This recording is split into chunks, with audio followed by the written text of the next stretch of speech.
Hello, everyone on the Child Cancer Foundation followers list. I have a very awesome surprise live to share with you with this gentleman right here, John Nabbs, who finished his run from Bluff to Cape Reinga. He finished yesterday, and he's here in the office in Auckland already to answer some questions for us.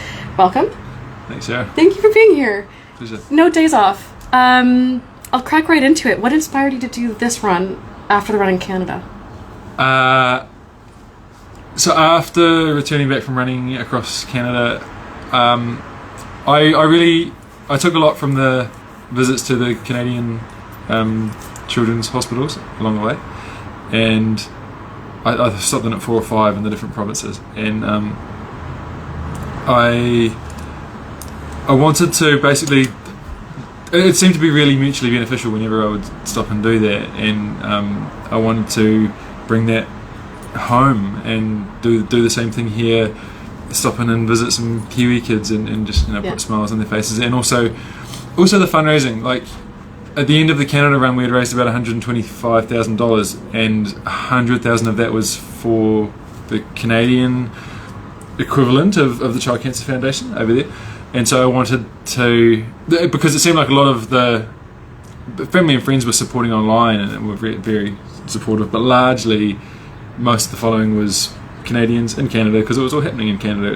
I just wanted to bring it home, visit some Kiwi kids, boost the fundraising here in New Zealand a bit, and bring it home. Yeah, thank you for doing that in Canada. Nothing wrong with Canada. Nice place. So when you got to Bluff to do it again, without much of a break either, I might add, in between the two, so you're in Bluff, you're getting ready to get your shoes on and start. What was going through your mind? How are you feeling right before you started this one? Excited. Yeah. Definitely excited. Nervous, because this run had a lot more mileage than the Canada run had. The plan for this run was to do 80 kilometers per day every day, and to attempt to break the Guinness World Record for the fastest crossing of New Zealand on foot. So what was that, by the way? How many days was that? It was 52 days. Right, and you just did it in? 35 days and 8 hours and 38 minutes. Yes. Sorry, continue. So excited, nervous, just that healthy, that cool mix of nerves and excitement that comes whenever you're stepping out, and doing something a bit beyond your comfort zone. And it also took a long time to get to that point, because I rolled my ankle in the preparation, and so I had to wait pretty much like another month. And I was tired from Canada, both sort of like physically and mentally, emotionally, spiritually, but still G'd up for it, still happy. Yeah. Yeah. What was it like when you started hitting the pavement? Like, take us through some of that journey. So you got started, you're excited. Yeah. Now the reality is here, and you're hitting the pavement literally. What was it like in a day in your life over those initial days? Yeah. And onward. So the first few days, I reckon the first, I actually found the same experience in my first couple of days in the Canada run last year.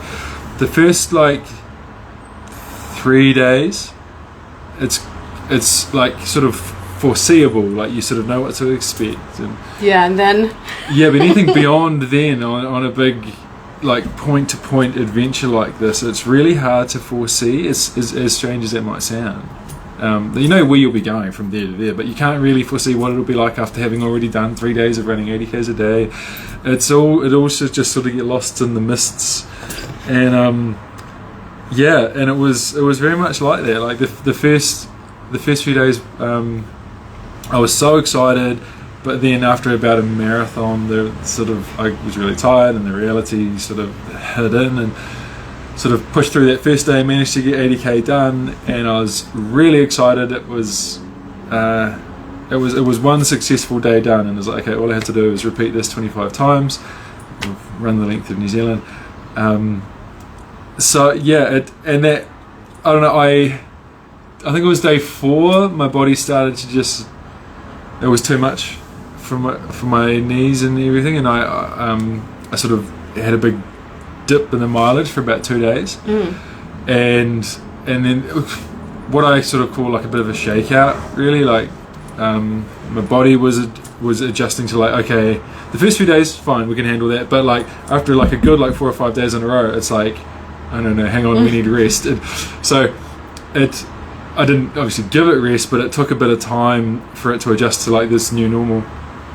And at the same time, there was like a bit of a shakeout with like team issues with my support man as well. And so it was by about day 6 or 7 that things were smoother. I was doing the mileage properly every day, and I was sort of into the journey proper beyond then. Yeah, at least you had so much still ahead of you at that point. Yeah. Was it smooth sailing after that? I would imagine some parts might feel a bit challenging. Yeah. In the next 20 plus days that followed. Yeah. And how do you get through those? It wasn't smooth sailing. So the support person I originally was with departed on day 6 when we were in Oamaru, and it was unannounced. It was sort of left me in the lurch quite a bit. So that was a surprise, and I had to figure out what to do there. Thankfully, that was like North Otago, South Canterbury. The people around there were just absolutely fantastic. They were so supportive of what I was doing, and everyone sort of, so many people helped get through.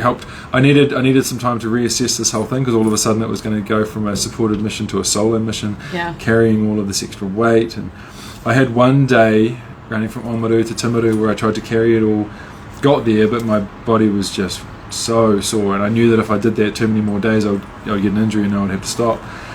So locals down there helped me sort of come up with a new plan and I cut out heaps of gear that I was like, okay, well, I don't need this until like Mount Ruapehu, so they sent some stuff north for me and really helped me reassess the plan.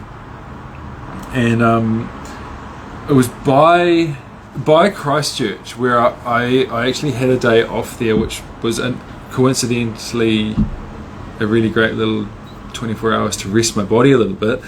I stopped at the Child Cancer Foundation in Christchurch, and that was a nice sort of like little, I don't know, reaching that point, being able to have that day visiting the foundation, but also like having some time to reassess how I'm going to do this solo now, and then carry on.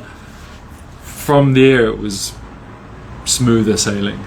Nice. Yeah. It worked out. Yeah.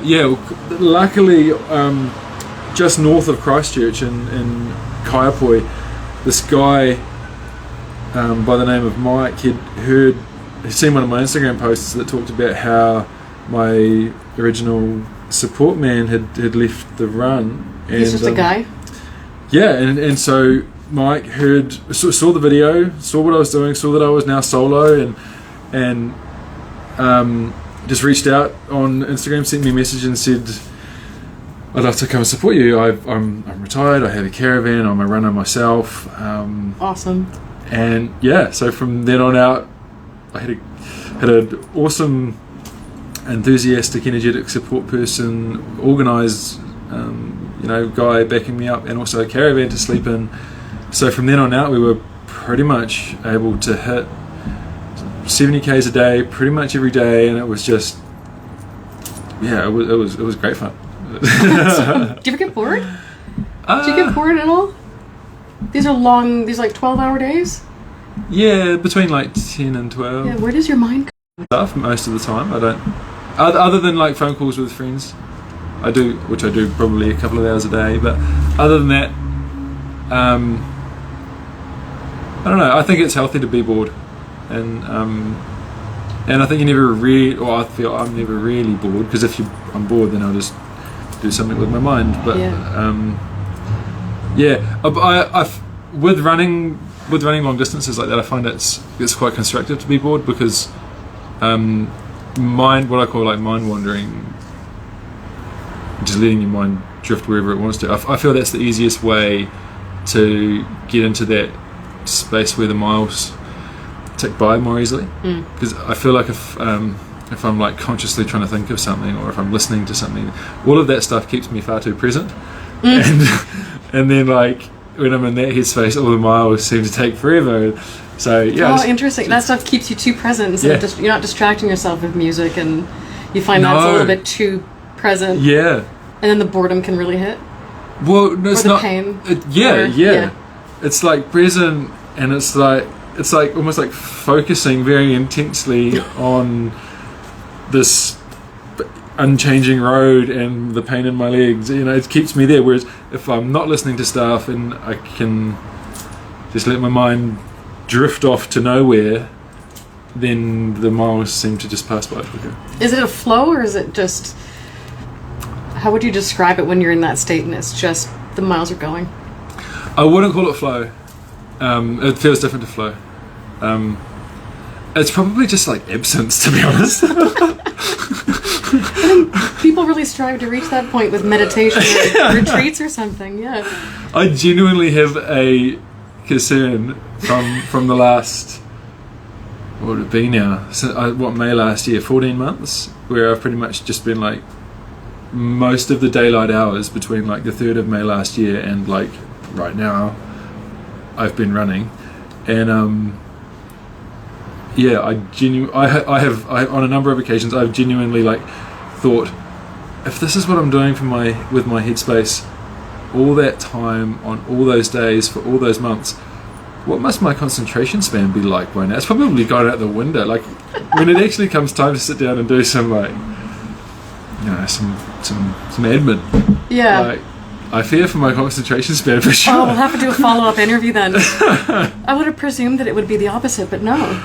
I think the willpower is not bad, but I think my actual concentration span is probably not that good. Speaking of willpower, is that what gets you through when it's feeling tough? Or what does it personally take to keep going? Because you have so many days ahead of you still. What do you pull on from within to keep going? On any given day, it's just like the thought of finishing, like that day, and even then, chunking it down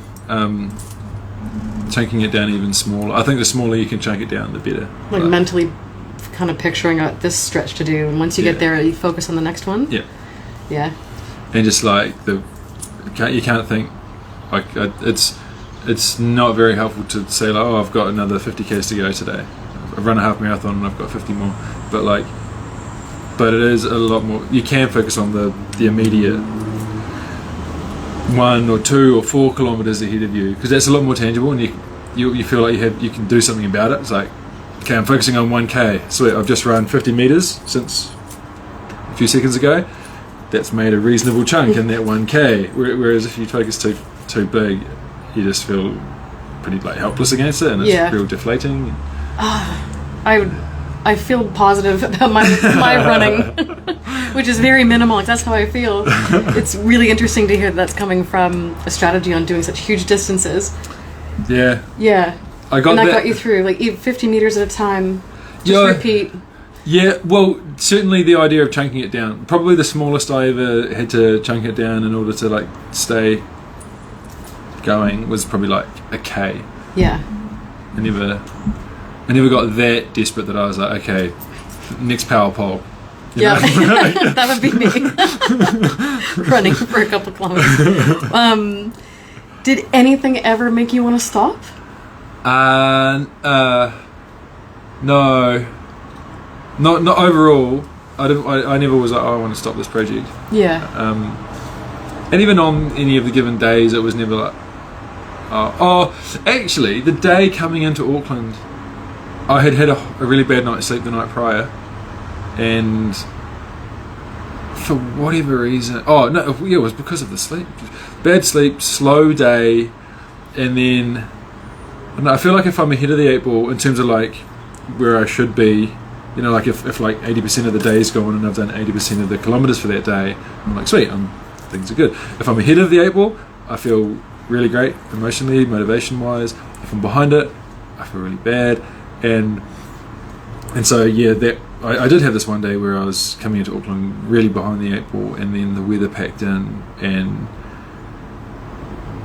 I don't know, it's like when you're you're running by the light of this little head torch, and the rain's coming down, and the only thing you can see is this little halo of light, and it's just like filled with these little like white, like when the raindrops come into that little circle of light, they're bright white, and they just like reflect back into your eyes, and they're just like hitting you in the face. And yeah, it was just pretty grim. That's right before you got to Auckland. Yeah, that was the day before I came in here for the visit. Wow. And then how was the visit? It was lovely. Is it stuff like that would help you keep going? It fills my cup big time. What was it like? I unfortunately had to miss it, but I heard it was really beautiful. Yeah, I didn't expect the visit, because I came in here and then we walked up to Starship to the oncology ward, and then came back down here. I didn't expect the visit here to be so nice, to the offices here, and there was a little gift that the staff had for me. The beads. Yeah. And there was so much. It was so sweet. And there was so much thought that had gone into it, and you could tell, people were so curious about the fundraising and the run over in Canada, and and then the thought that had gone into the beads, like it wasn't just token. Like they explained it. They explained there was a red and white stone that was on the beads of courage, and that was to represent the Canada adventure, and then there was a red, white and blue one to represent the New Zealand adventure, obviously the two flags, and then there was a jade one in the middle that they had got from Ngāi Tahu, and they had already had blessed, and they were like, this is for your parents. And I was just touched by how much thought had actually gone into it, and how personal it was. I didn't think anyone I didn't think or expect anyone here to be sort of paying that much attention to what I was doing out there, and it was just really touching to... We've been watching. Yeah. I'm really glad they welcomed you that way and shared a bit of gratitude with the beads. Yeah. That's lovely. Oh, and the Starship visit, how was that? Yeah, that Did was you get to meet some kids? Yep. Got to meet some little superheroes. Any stories to share? They were our little superheroes. Yeah, the same as with the visits in Canada, I find those visits really important. Yeah.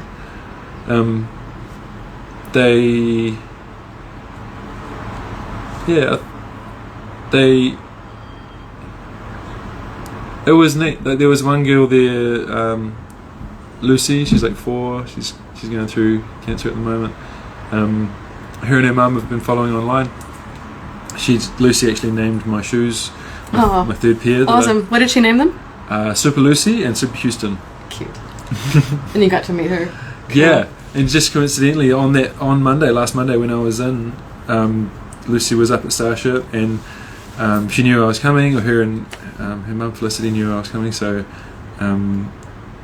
that day Lucy had a superhero outfit on as well, and it was like the Mrs. Incredible costume from The Incredibles, and it had Super Lucy written on the front, and I couldn't see her because she had a fever, as well as the, everything else she was going through. She also got like a bit of a fever the day before, and so she was in like a separate room just for her own. I guess isolated room kind of thing. Yeah. Did you see her through the window? Wait. What they did, very mercifully let us do, was they opened the door, and we could like stand. We had to stand a couple of meters back from the door, but we could still like talk through the doorway. And I was like, once they opened the door, like she couldn't see me, and I was just like running past with like Superman with the cape flying and stuff. It was fun. It was really fun. I bet that made her day. Yeah, it's just it was neat actually. She you could tell she was quite, because Felicity, her mum, was saying in the day or so prior to the visit, she was like, "Are you looking forward to John's visit tomorrow?" And she was like, "Who's John?" And then Felicity was like, "Oh, Superman." And she's like, "Oh yeah." Like, I think she genuinely thought... She didn't know your name, but she knew you were Superman. Yeah, I think she genuinely thought I was Superman. She might have. That's so sweet. Yeah. And so like when she saw me when we had a little encounter at the Starship, like all of a sudden she was all like nervous, and it was really she gets sweet. shy. Yeah. That's so adorable. It was lovely. Yeah. Oh, that must have just lifted everyone's spirits to help as you carried on, because from there your sights are set on Cape Reinga. Yeah. Oh, it does a lot for me, those visits. Yeah. Like to see, to have like a little moment like that, and like a little to see that you know, there's something constructive and positive and that's coming out of all of this running, and as well as the fundraising. Yeah, it certainly, and also to see like where the funds raised goes. Yeah. It does. Yeah, the visits like that do a lot for me for the running. Like to crack on. Yeah, I'm so glad. It helps bring it to life to actually see the families and the kids, eh? Yeah. Do you have any other highlights from the run? Either earlier or after Auckland? Yeah. Sort of like a really neat thing I didn't quite expect from the run was that a lot of perhaps it's because it was on the back of the Canada run, but all the way through the country, a lot of friends that I hadn't seen in a long time, almost since like high school days, excuse me, they would reach out. They'd see the stuff I was posting online, and they would reach out and say, "Oh, I see you're in my area of the woods. I'm living in this province now," and so they would connect, and they would come out for a run with me for a few k's, and it was so awesome. Like these, and it just, yeah, it was just this wonderful way of reconnecting with good people that I hadn't seen in 15, 20 years. Wow. And so such a awesome element, and we were able to always just part ways and be like, let's not let it go so long, like let's keep in touch, and it was really cool. Running with you too. Yeah. Oh, that's amazing. Yeah. Wonderful. Good friends. Yeah. Yeah. Fast forward to Cape Reinga, to yesterday. This time yesterday? Yeah. What was it like when you could see it? I saw the story that you posted online and you had the lighthouse in the background, and I was like, yes! What was it like when you got there and you could see it? It was right there. Magic. Yeah. That place is magic. It's yeah. It's so cool that we have that here in Aotearoa. Like, and the further you get towards it, and it starts from about 100 k's back, the further you get towards it, you just get all of these signs and indications and stuff that your things are changing, and you're getting closer to, and you're arriving at somewhere very special, and you can feel it. Yeah, and you can see it, like you after Pukenui, like the cars pretty much stop because there's like pretty much nothing for like the next 60 k's up to the Cape, and then the land changes, like the trees get shorter because it's like so windswept. Pretty much the only thing that survives is like manuka and kanuka, so it's all like, yeah, the trees are shorter, the land gets like more like rolling hills. For the last like 10 k's the soil turns red, and then there's like no one around, there's hardly any population, and then for the last, and then you get to the car park, and then there's the whole like gate and everything, and then for the last probably kilometre walking, actually getting to the lighthouse itself, you walked it. You deserved to walk it at that point. You ran it. Yeah. But it's so beautiful, and it's like in Māori like heritage and folklore, it's Cape Reinga is actually called Te Reinga Wairoa, which is like where when you die and your spirit leaves your body, it travels back to your, like where you were born, to your marae, and then north through the country all the way up to Cape Reinga, and then there's like the Spirit's Bay, and there's this big Pohutukawa tree, and then there's this rock right down beneath the lighthouse. Yeah. And that's like where... That's the point. Yeah. It's departure, where your spirit goes off to the spirit world, to Hawaii.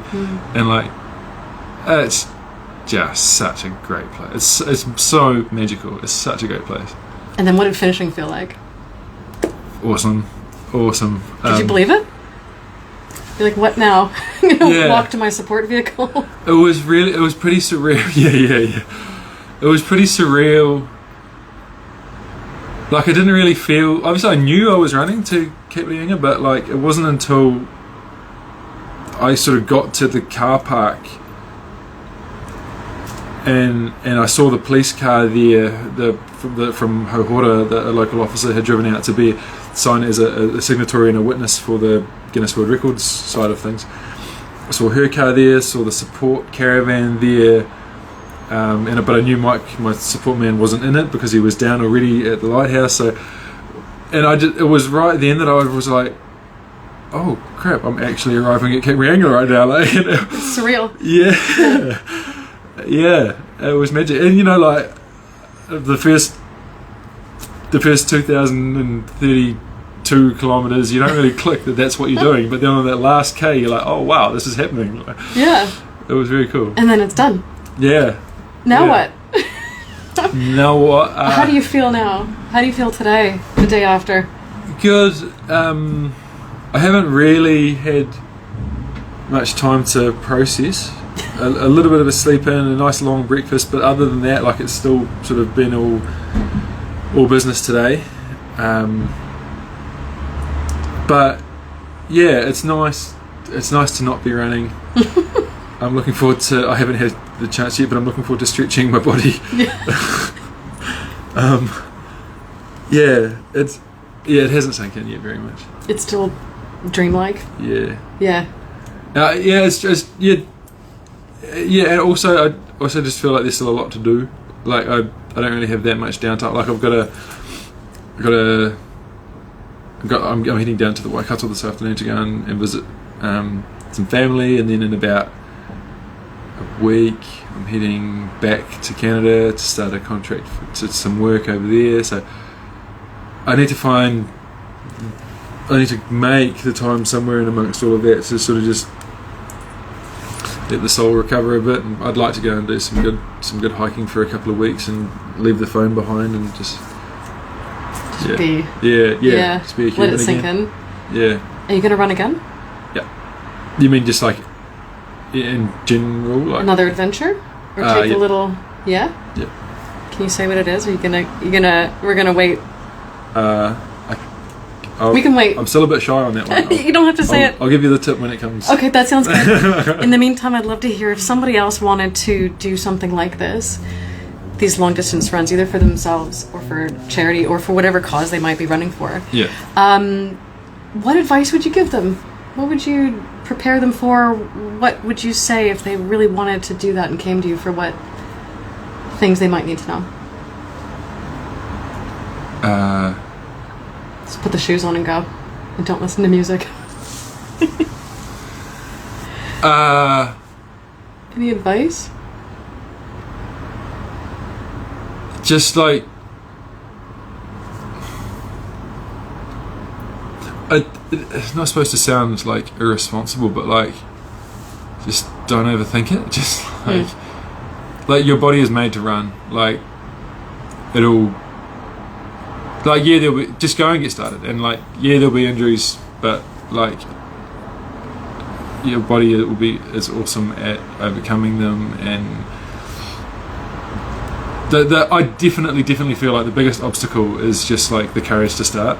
And like I would say that like 90% of people that start a mission like this would finish it, but it's just the thing is like probably only like 5% of people who consider it would start it. So like the hardest part is just like just in a moment, just fool yourself for like a moment, and like book that plane ticket, and just go and get it started. You heard it. That's great advice for a lot of things, isn't it? Yeah. Thank you for that, and thank you for what you did. Pleasure. Oh my gosh, we can't thank you enough. Are you ready for a fast? Yeah. The fast round, the bonus questions, quick fire. 100%. What's the weirdest thing that happened on the road? Weirdest thing. Could be big or small. An animal, an event, a sighting. Oh, weird. Or unexpected.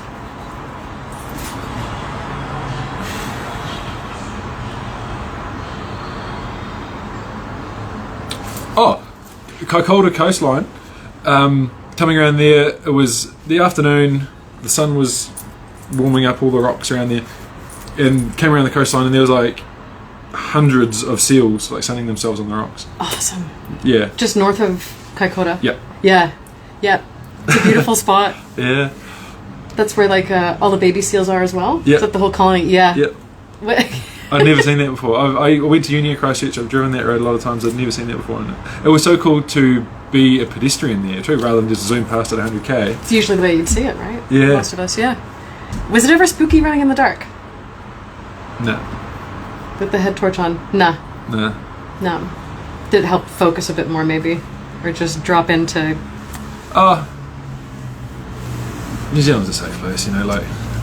We're like... It's a good country. Yeah. And also, like, you're on State Highway 1, so, like... I don't know. Like... It does... It's not like Canada where you can have bear, moose... Yeah. Wolves, coyotes... Blimmin... yeah. Cougars... Yeah. Minus 50... Yeah.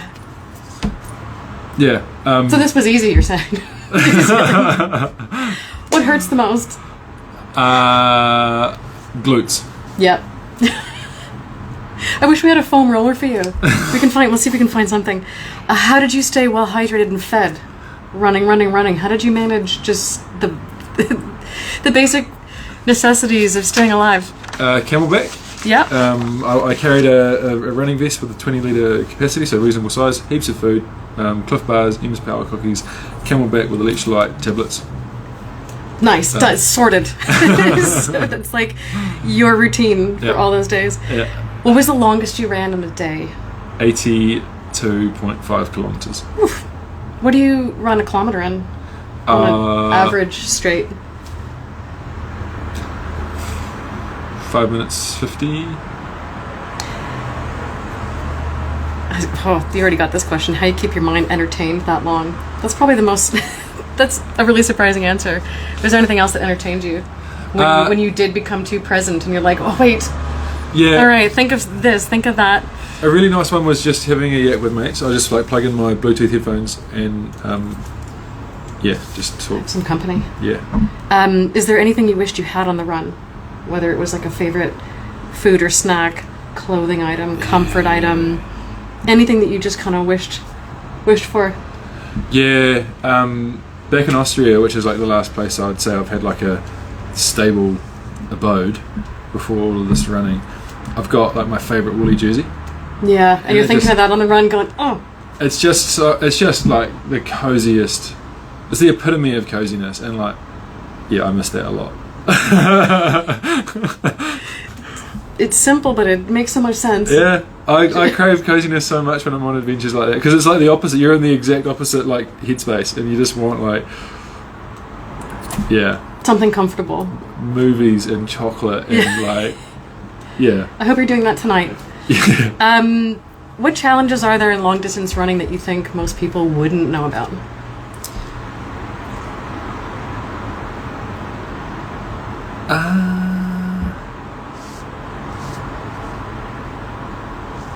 I actually reckon the opposite happens. I reckon once you get into it, there are a lot fewer challenges than once you obviously sort of have to like refine, and like the only way you are able to refine is by going out and doing it wrong, or going out doing things very intensely, finding out what worked, what didn't, and then trimming the fat and refining your approach. But I think once you get into it a bit more, you realise that a lot of the stuff that seems like a challenge can be solved. And I think there's this common perception that you're just out there all the time, like every single step someone doing a challenge like this is just white knuckling it, and that I wouldn't say that's the case. I'd say there are ways you can sort of solve a lot of those problems so that that's not the case.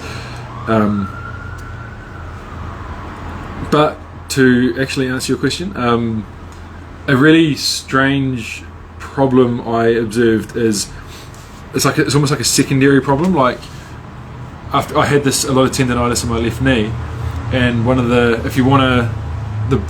best thing to do for that is like reduce your mileage. Right. And not total rest, but just like if you were doing 70 k's a day, we'll drop it down and maybe do like 30 or 40 k's a day. Just 30, 40 k's a day. And then step it. After 4, 5, 6 days to step it up again. Yeah. And but if you're on a challenge like this and you want to keep your mileage high, there are different things you can do, one of which is different strapping techniques. And so I would strap this knee up because I wanted to keep doing the higher mileage, and the right way to do it is you put quite a bit of pressure on you. Like, yeah, it's just a lot of pressure from all of that strapping right on the front of your patellar tendon on your knee. And a problem I found after a while is after 5 or 6 days of doing that, and it's on there every day for like 11 hours. It's on there so long and it's putting so much pressure on that one little spot that the skin starts to sort of, I don't know, sort of die, or like... I'm waiting for the big reveal. Yeah. It dies. Or not die, but like it goes really manky. It's supposed to come off, but it's stuck there with the tape, right? Yeah. Oh, joy. Yeah, and so you get... It's like you choose the lesser of two evils. You've got tendonitis and you need to tape it up, but then after a while, like there's this crossover you get point manky knee. Where like, yeah, your knee skin is really manky. So it's like, well, which would I prefer? Like, make the skin mankier or like have the knee pain? So you sort of... You have to go with the manky. You have no choice. Well, very, very thankfully, by the time the knee, the skin on the knee got pretty manky, the tendonitis was starting to improve. So yeah, the tendon was coming right. So thankfully, I didn't have to keep making it worse. Yeah. Thank goodness. Thanks for that. Last question. Do you have a favorite superhero or character, fantasy character, and why them? Great question. Yeah.